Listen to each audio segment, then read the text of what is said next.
Министерството за здравство останува на ставот дека нема да ги прима децата во градинка ниту во училиште од септември без приложен вакцинен картон, велат од ресорното министерство.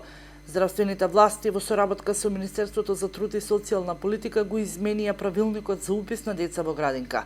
Сега родителите кои сакаат да го запишат своето дете во предучилишна установа мора да приложат и потполнет вакцинален картон со вакцини кои се задолжително и предвидени според календарот. Иако во последните 6 недели е забележан континуиран пат на бројот на новозаболени лица со морбили, според Министерството нема крај на епидемијата, бидејќи престанокот се прогласува откако 2 недели нема да има ниту еден пријавен случај на заболен од мали сипаници на територија каде била прогласена епидемијата.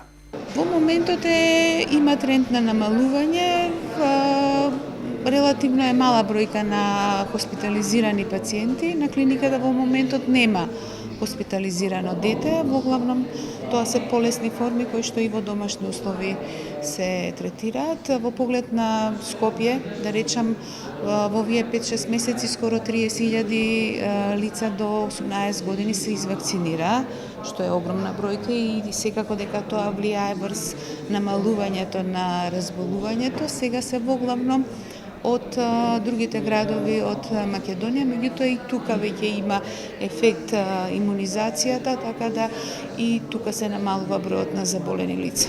Според информациите од Институтот за јавно здравје, од почетокот на епидемијата од декември минатата година, заклучно со 12 јули годинава, се регистрирани 1854 случаи на мали сипаници.